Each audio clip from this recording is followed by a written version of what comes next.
Emakhaya ngiyanibingelela nibingelela ugogo Mahlase lona ngithi namhlanje ake ngibuye sibambe leli iphupho leli lokuphupha inja. Iphupho leli lenja liyaxaka-ke ngoba inja emaphuphweni ingafika ikhuluma isimo sezitha iphinde futhi ikhuluma isimo sabantu abadala. Kungani na? Inja iyisilwane esifuywayo ekhaya, ifuyelwa ukuthi ivikele ikhaya.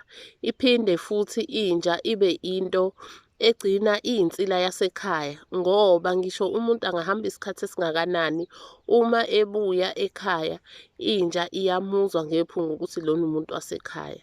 Phinde futhi inja kube iyona ebamba yonke imikhokha esebaleni lasekhaya.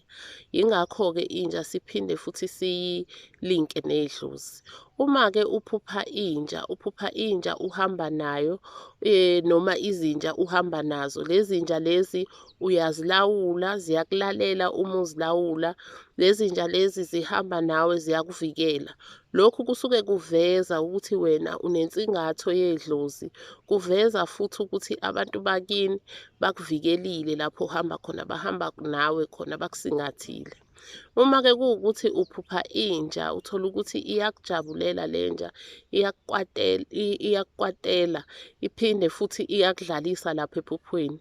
Lokhu kusuke kubika ukuthi wena wamukelekile ey'dalweni zasekhaya. Izidalwa zasekhaya zikukhonzile. Uma-ke kuwukuthi lento yenzeka nje umakoti omusha usanda ukucaca noma usanda ukulotsholwa.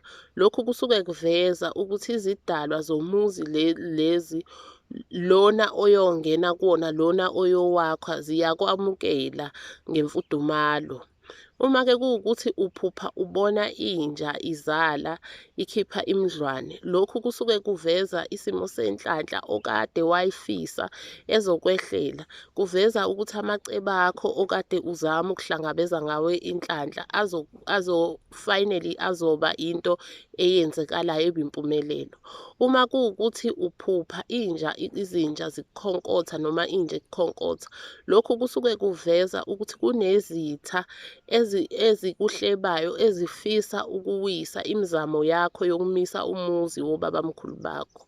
Uma kuwukuthi uphupha izinja zikuluma, lokhu kusuke kuveza ukuthi kukhona abantu abakugadlayo abafuna ukukubona ungenalo ikusasa, abafuna ukukubona ungenayo inqubekela phambili ekutheni uzukhone ukuthi umise ikhaya.